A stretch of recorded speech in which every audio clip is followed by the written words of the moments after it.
ಬುದ್ಧಿವಂತನನ. ಇದಕ್ಕೆ ಹೇಳೋದು ಗುರಿ ತಪ್ಪದಿರೋ ಬುದ್ಧಿವಂತ ಅಂತ.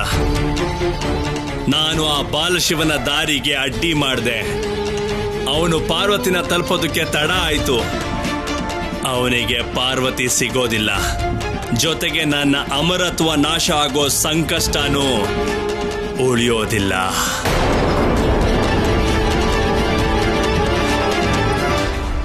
ನಿನ್ ಮಾತಿನ ಅರ್ಥ ಏನಂದ್ರೆ ನೀನ್ ಅವನು ಹೋಗೋದನ್ನ ತಡೆಯೋದ್ರಿಂದ ಬಾಲಶಿವ ಪಾರ್ವತಿ ಹತ್ರ ಹೋಗೋ ಅಷ್ಟರಲ್ಲಿ ಪಾರ್ವತಿ ಅಂತರ್ಧಾನ ಆಗಿರ್ತಾಳಂತನ? ಸರಿಯಾಗಿ ಅರ್ಥ ಮಾಡ್ಕೊಂಡ್ರಿ ಅಮ್ಮ ನೀವು. ಅದೇ ನನ್ನ ಮಾತಿನ ಅರ್ಥ. ಮೂರ್ಖ ನೀನು ತಾರಕ, ಶತಮೂರ್ಖ. ನೀನ್ ಹೇಗನ್ಕೊಂಡೆ ನೀನ್ ಹೀಗ್ ಮಾಡೋದ್ರಿಂದ ಅವರಿಬ್ಬರನ್ನ ದೂರ ಮಾಡಬಹುದು ಅಂತ, ಒಂದಾಗೋದನ್ನ ತಡಿಬಹುದು ಅಂತ? ಆ ಆದಿಶಕ್ತಿನ ಶಿವನಿಂದ ಅಷ್ಟು ಸುಲಭವಾಗಿ ದೂರ ಮಾಡಕ್ಕಾಗುತ್ತಾ? ಸತಿಯ ದಹನ ಆದ್ಮೇಲೆ ಪಾರ್ವತಿಯಾಗಿ ಇನ್ನೊಂದು ಜನ್ಮ ಎತ್ತಿ ಬಾಲಶಿವನ ಹತ್ರ ಬಂದಿದ್ದಾಳೆ. ತಾರಕ, ನೀನ್ ಮಾಡಿರೋ ಈ ಮಾಯೆ ಪರಿಣಾಮ ಇನ್ನೂ ಗೊತ್ತಾಗಿಲ್ಲ. ನಿಮ್ಮ ಮಾತಿನ ಅರ್ಥವೇನಮ್ಮ? ನನ್ಗನ್ಸೋ ಪ್ರಕಾರ ಪಾರ್ವತಿ ಅಂತರ್ಧಾನ ಆಗಿಲ್ಲ ಅಂದ್ರೆ ಇದು ಸಾಧ್ಯನೇ ಇಲ್ಲ. ಅಸಾಧ್ಯನೂ ಏನಲ್ವಲ್ಲ. ಅವರಿಬ್ರು ಸಂಬಂಧ ಜನ್ಮ ಜನ್ಮಾಂತರದ್ದು ಮಗನೆ. ಅದಕ್ಕೆ ಎಂತ ಪರಿಸ್ಥಿತಿಯಲ್ಲೂ ಅವ್ರ ಮೇಲೊಂದು ಕಣ್ಣಿಟ್ಟಿರು. ಪತ್ತೆ ಮಾಡು ಅವರಿಬ್ರು ಭೇಟಿಯಾಗಿದ್ರೆ ಏನ್ ಮಾಡ್ತಿದ್ದಾರೆ ಅಂತ.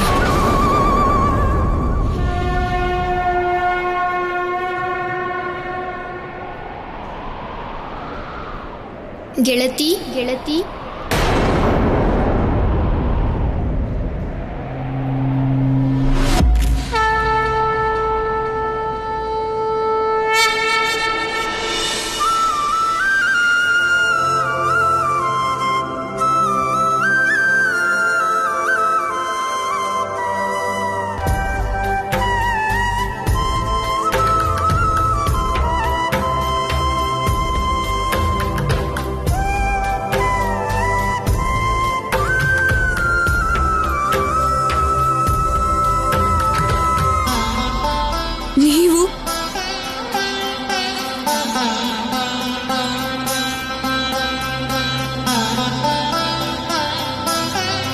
ನೀವಿಲ್ಲಿಗೆ ಯಾಕೆ ಬಂದ್ರಿ ಗೆಳೆಯ?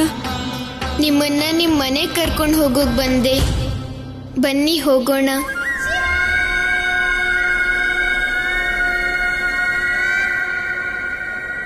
ನನಗೆ ಯಾವ ಮನೇನೂ ಇಲ್ಲ ಗೆಳೆಯ. ನನಗೆ ನಿಮ್ಮ ದುಃಖ ಮತ್ತೆ ಸತ್ಯ ಎರಡರ ಪರಿಚಯನೂ ಇದೆ ಗೆಳತಿ. ನನಗೆ ನನ್ನ ಅಪ್ಪ ಹೇಳಿದ್ದಾರೆ. ಯಾವ ಕಥೆನ ನೀವು ನನಗೆ ಹೇಳಿದ್ರು ಅದು ನಿಮ್ದೇ ಕಥೆ ಅಂತ.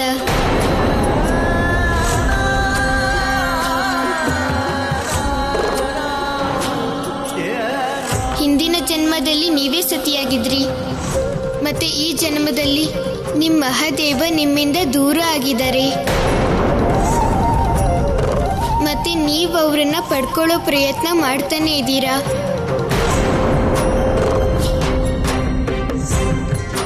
ನಾನು ನಿಮಗೆ ಮಾತು ಕೊಡ್ತಾ ಇದ್ದೀನಿ. ನಾನು ನಿಮ್ಮ ಮಹಾದೇವನ ನಿಮ್ಮ ಹತ್ರ ಕರ್ಕೊಂಡು ಬರೋ ಎಲ್ಲ ಪ್ರಯತ್ನ ಮಾಡ್ತೀನಿ ಗೆಳತಿ.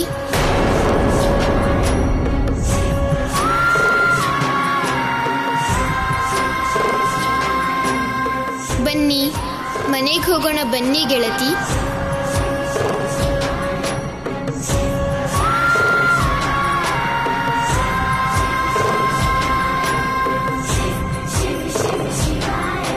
ಮಾತು, ನೀವು ನಿಮ್ಮ ಮಾತನ್ನ ನಡೆಸೋದಕ್ಕಾಗೋದಿಲ್ಲ. ಆದ್ರೆ ಯಾಕೆ ಗೆಳತಿ? ನಿಮ್ಗೆ ನಿಮ್ ಗೆಳೆಯನ ಮೇಲೆ ವಿಶ್ವಾಸ ಇಲ್ವಾ? ನಿಮ್ ಶಿವನ್ ಮೇಲೆ ನಂಬಿಕೆ ಇಲ್ವಾ? ಮಹಾದೇವ, ನನ್ನ ವಿಶ್ವಾಸ ನೀವೇ. ಆದ್ರೆ ನೀವೇ ನಿಮ್ಮಲ್ಲೇ ನಿಮ್ಮನ್ನ ಹುಡ್ಕೋ ಪ್ರಯತ್ನ ಹೇಗ್ ಮಾಡ್ತೀರಾ?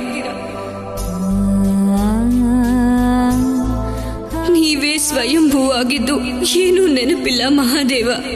ನನ್ನ ಎಲ್ಲ ಪ್ರಯತ್ನನೂ ವಿಫಲ ಆಗಿದೆ.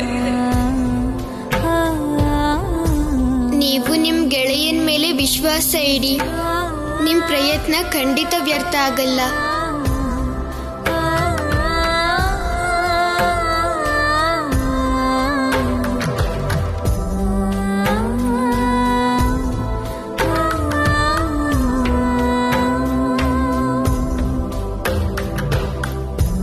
ನೀವ್ ಕೊಟ್ಟ ಮಾತನ್ನ ನಾನು ನಂಬ್ತೀನಿ ಗೆಳೆಯ. ನಾನ್ ನಿಮ್ ಜೊತೆ ಮತ್ತೆ ಬರ್ಲೇಬೇಕು.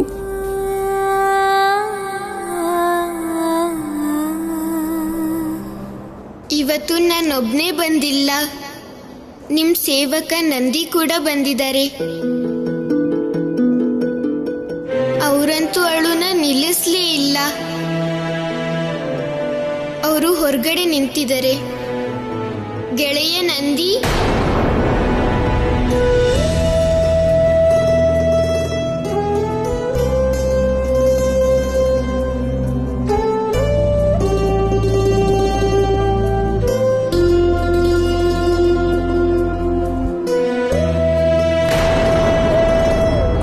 ಮಾತೆ, ನೀವು ನಮ್ಮನ್ನ ಬಿಟ್ಟು ಅಮರ್ನಾಥ್ ಗುಹೆಗೆ ಯಾಕೆ ಬಂದ್ರಿ?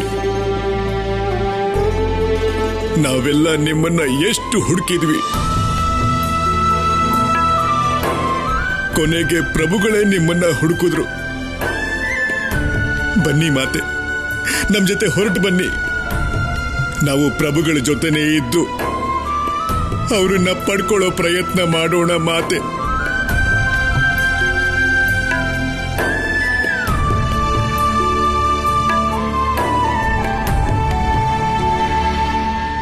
ನನ್ನ ಗೆಳೆಯನೇ ಸ್ವತಃ ನನಗೋಸ್ಕರ ಇಲ್ಲಿಗೆ ಬಂದಿರುವಾಗ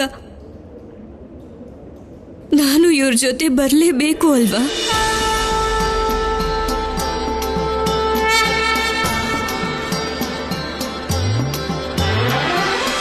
ನಿಮಗೆ ಬಹಳ ಬಹಳ ಧನ್ಯವಾದ ಮಾತೆ. ಮಾತೆ, ನಿಮಗೆ ನೆನಪಿದೆಯಾ, ಇವತ್ತು ನೀವು ಮರಳಿ ಬರೋದಕ್ಕೆ ಬಹಳ ಶುಭ ಮತ್ತು ಪವಿತ್ರವಾದ ದಿನ. ಇವತ್ತು ಪಾಲ್ಗುಣಿ ಮಾಸದ ಹುಣ್ಣಿಮೆಯ ದಿನ, ಹೋಕುಳಿ ಹಬ್ಬದ ಪ್ರಾರಂಭ. ನಾನು ನಿಮ್ಮಿಬ್ಬರಲ್ಲೂ ಬೇಡ್ಕೊಳ್ತೀನಿ, ನಾವು ಕಾಶಿಗೆ ಹೋಗೋ ದಾರಿಯಲ್ಲೇ ಮನೆಗೆ ಹೋಗೋಣ. ನೀವು ಅನುಮತಿ ಕೊಡಿ ಮಾತೆ.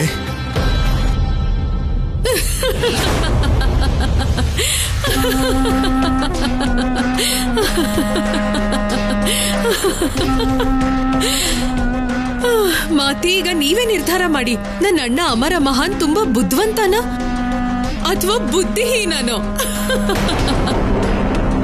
ಶಾಂತಳಾಗು ಅಜಾಮುಖಿ. ನಾನೀಗ ಯೋಚನೆ ಮಾಡಬೇಕು ಅವ್ರ ಮೇಲೆ ಹೇಗೆ ಕಣ್ಣಿಡೋದು ಅಂತ. ನೀವು ದೂರದರ್ಶಿ ಅಲ್ಲ ಅಣ್ಣ.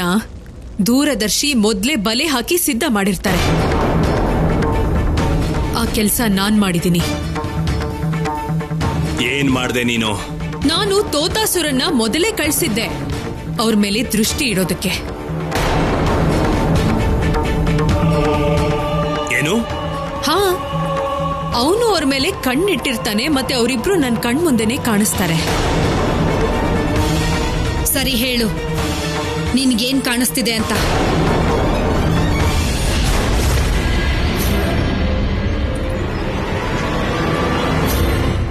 ನನಗೆ ಕಾಣಿಸ್ತಿದೆ ಬಾಲಶಿವ ಪಾರ್ವತಿ ಮತ್ತೆ ನಂದಿ ಜೊತೆ ಕಾಡಲ್ಲಿ ಹೋಗ್ತಿದ್ದಾನೆ.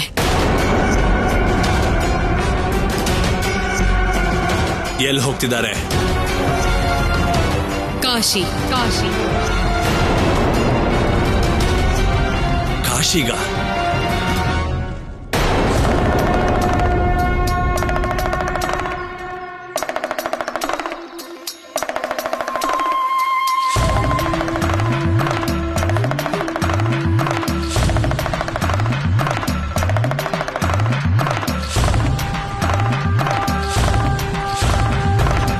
ಗೆಳತಿ, ಕಾಶಿಗೆ ಹೋಗೋದು ನನಗೆ ಹೊಸ ಅನುಭವ. ನನಗೆ ತುಂಬಾ ಸಂತೋಷ ಆಗ್ತಾ ಇದೆ. ಇದಕ್ಕೂ ಮೊದಲು ನಾನು ಅಲ್ಲಿಗೆ ಹೋಗೇ ಇಲ್ಲ. ಕಾಶಿನಗರ ಹೇಗಿರುತ್ತೆ ಗೆಳತಿ? ನನಗೆ ಕಾಶಿ ಬಗ್ಗೆ ಏನಾದರೂ ಹೇಳೋಕ್ಕಾಗತ್ತಾ?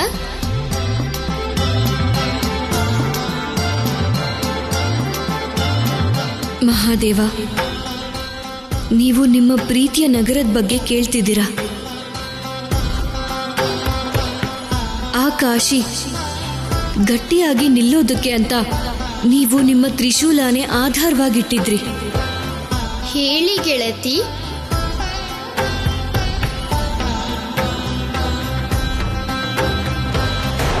ಕೈಲಾಸದ ನಂತರ ಕಾಶಿನೇ ನನ್ನ ಮತ್ತೆ ಮಹಾದೇವನ ಪ್ರೀತಿಯ ಜಾಗ.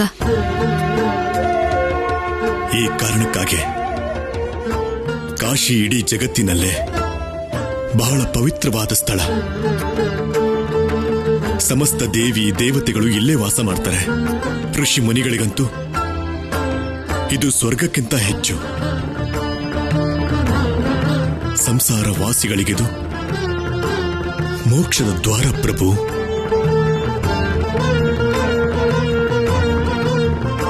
ಕಾಶಿ ಇಷ್ಟು ಪವಿತ್ರ ಮತ್ತೆ ಅಲೌಕಿಕ ಆದ್ರೆ ಬಹುಶಃ ನನ್ನ ಪ್ರಕಾರ ನಿಮ್ಗೆ ಮಹಾದೇವ ಅಲ್ಲೇ ಸಿಗ್ಬಹುದು.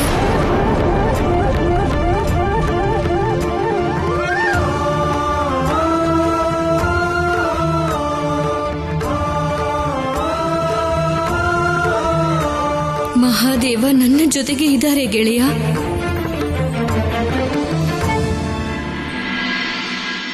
ಗೆಳತಿ, ನನ್ಗೆ ಅಮ್ಮನ ನೆನಪು ತುಂಬಾ ಆಗ್ತಾ ಇದೆ.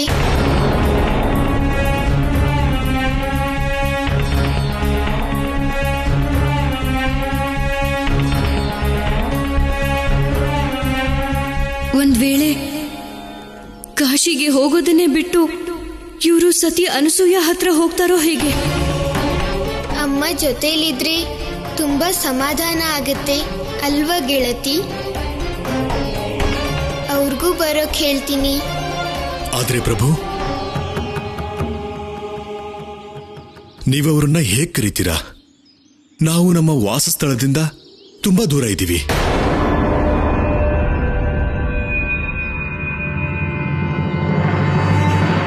ನಾನು ನನ್ನ ಅಮ್ಮನ್ನ ಮಾನಸಿಕ ತರಂಗದ ಮಾಧ್ಯಮದಿಂದ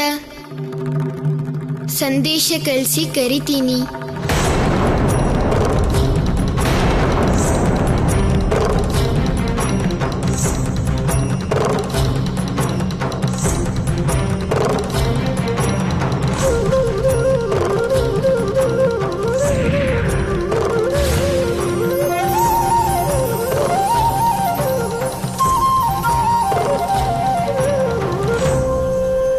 ನಾನು ನಿರ್ಧಾರ ಮಾಡಿದ್ದೀನಿ ಋಷಿವರ್ಯ. ಯಾವ ನಿರ್ಧಾರ ಮಾಡಿದಿರಾ ದೇವಿ? ಒಂದ್ ವೇಳೆ ನಂದಿ ಶಿವನನ್ನ ಕರ್ಕೊಂಡು ಸಂಜೆ ಒಳಗೆ ಬರ್ದೇ ಇದ್ರೆ ಆಗ ನಾವೆಲ್ಲ ಬೆಳಗ್ಗೆನೆ ಶಿವನನ್ನ ಹುಡ್ಕೊಂಡು ಹೋಗೋಣ. ಖಂಡಿತ ದೇವಿ. ಅಮ್ಮ, ಅಮ್ಮ, ಶಿವನ ಸಂದೇಶ ಬರ್ತಿದೆ ಋಷಿವರ್ಯ. ಮತ್ತೆ ಮಾತಾಡಿ ಅವನ ಹತ್ರ.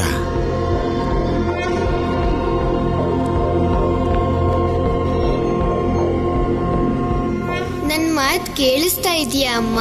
ಶಿವ, ನನಗೆ ಕೇಳಿಸ್ತಿದೆ. ಅಮ್ಮ, ನೆರೆ ಮನೆ ಗೆಳತಿ ಸಿಕ್ಕಿದ್ರು.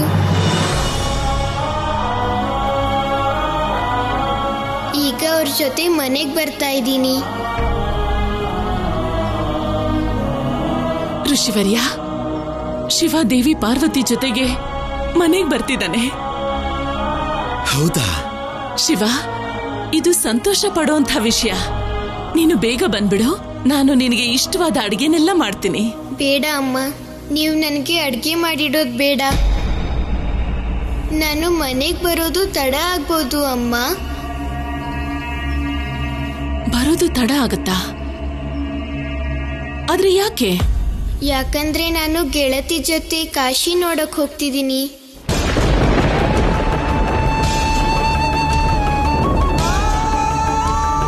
ಅವ್ರ ಮಹಾದೇವನ ಹುಡ್ಕೋಕ್ ಸಹಾಯ ಮಾಡೋಕೆ. ನಾನು ಅವ್ರಿಗೆ ಮಾತು ಕೊಟ್ಬಿಟ್ಟಿದ್ದೀನಿ. ಆದ್ರಿಂದ ನಿಮ್ಮ ಹತ್ರ ಅನುಮತಿ ತಗೊಳ್ದೆ ನಾನು ಹೋಗ್ತಾ ಇದ್ದೀನಿ. ಮತ್ತೆ ನಿಮಗ್ ಗೊತ್ತಾ ಅಮ್ಮ, ಅಲ್ಲಿ ಕಾಶಿಲಿ ರಂಗೋತ್ಸವ ಆಗ್ತಾ ಇದೆ.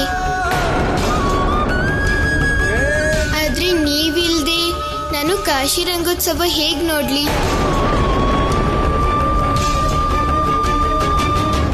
ಆಸೆ ಏನು ಅಂತಂದ್ರೆ ನೀವೆಲ್ಲರೂ ಒಟ್ಟಿಗೆ ಕಾಶಿ ರಂಗೋತ್ಸವಕ್ಕೆ ಬನ್ನಿ.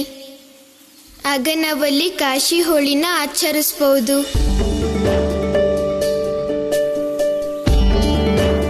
ಬರ್ತೀರಾ ಅಲ್ವಾ ಅಮ್ಮ? ಬನ್ನಿ ಅಮ್ಮ.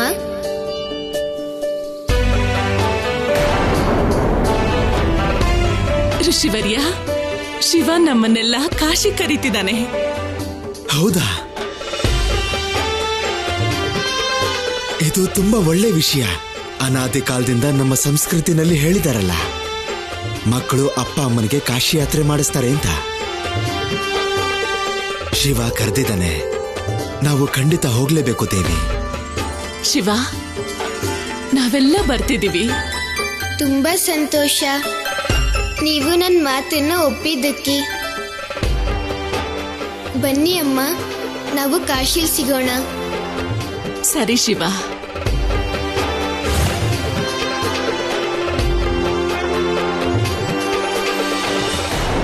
ಗೆಳತಿ, ನಾನು ಅಮ್ಮನಿಗೆ ಮಾನಸಿಕ ಸಂದೇಶ ಕಳಿಸಿದ್ದೀನಿ. ಅಮ್ಮ ಎಲ್ಲರ ಜೊತೆ ಕಾಶಿಗೆ ಬರ್ತಿದ್ದಾರೆ.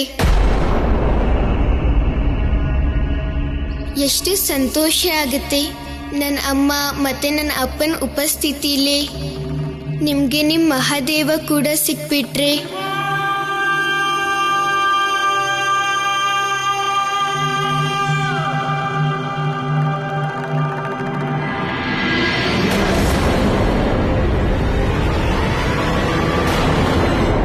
ಇವರೆಲ್ಲ ಕಾಶಿಗೆ ಯಾಕೆ ಹೋಗ್ತಿದ್ದಾರೆ? ಹೋಳಿ ನೋಡಕ್ ಹೊರಟಿದ್ದಾರೆ. ಹೋಳಿ ನೋಡೋ ಅರ್ಥ ಏನಂದ್ರೆ ಬಾಲಶಿವನ ನೆನಪು ಮತ್ತೆ ವಾಪಸ್ ಬರೋ ಅವಕಾಶ ಹೆಚ್ಚಿದೆ. ಒಂದು ವೇಳೆ ಅವನಿಗೆ ಆ ನೆನಪುಗಳು ಬಂದ್ರೆ ಅವನು ಮಹಾದೇವನ ವಾಸ್ತವಿಕ ರೂಪನ ಪಡ್ಕೊಂಡ್ಬಿಡ್ತಾನೆ. ಹಾ, ಅದೇ ಭಯ ಇರೋದು. ಅಮ್ಮ, ಅವನೇನಾದ್ರೂ ಮಹಾದೇವನ ವಾಸ್ತವಿಕ ರೂಪಕ್ಕೆ ಬಂದ್ಬಿಟ್ರೆ ಅವನು ಪಾರ್ವತಿ ಜೊತೆ ಮದುವೆ ಆಗಿ ಗೃಹಸ್ಥನಾಗ್ಬಿಡ್ತಾನೆ. ಖಂಡಿತ ಆಗ್ತಾನೆ. ಆಗ ನಮಗ್ ತೊಂದರೆ ಆಗುತ್ತೆ. ಅವನಿಗೆ ಸಂತಾನ ಆಗೋದ್ರ ಅರ್ಥ ಇಷ್ಟೇ ತಾರಕ, ನಿನ್ನ ಮೃತ್ಯುವಿನ ಜನ್ಮ ಅಂತ. ನನ್ನ ಮೃತ್ಯುವಿನ ಜನ್ಮ ಆಗೋದಕ್ಕೆ ನಾನು ಬಿಡೋದಿಲ್ಲ. ಈಗ ಅವ್ರನ್ನ ನೀವ್ ಹೇಗ್ ತಡಿತೀರಾ? ಅವರು ಕಾಶಿ ಕಡೆ ಹೊರಟಾಗಿದೆ. ನಾನು ಯೋಚನೆ ಮಾಡಬೇಕು. ನಾನ್ ಯೋಚನೆ ಮಾಡಿದ್ದೀನಿ. ಹೇಳಿ ಅಮ್ಮ. ನೀನು ಬಾಲಶಿವನ್ನ ತಡೆಯೋದಿಲ್ಲ. ನೀನ್ ತಡಿಬೇಕಾಗಿರೋದು ಅವನಮ್ಮ ಅನಸೂಯನ. ಯಾಕೆ ಅಂದ್ರೆ ಅವಳನ್ನ ತಡೆದ್ರೆ ಆ ಬಾಲಶಿವನ್ನು ತಡೆದ ಹಾಗೆ.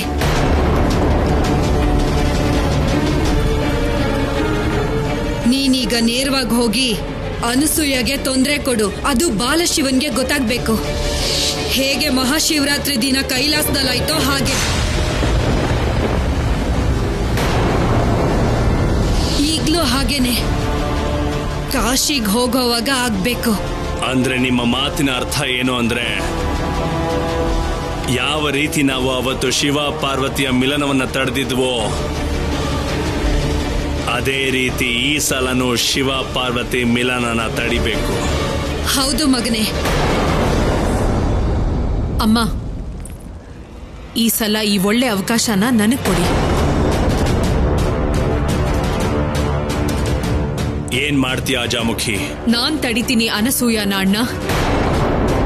ಸತಿ ಅನಸೂಯ, ಈಗ ಸಮಸ್ಯೆ ಎದುರಿಸೋಕೆ ಸಿದ್ಧ ಆಗು.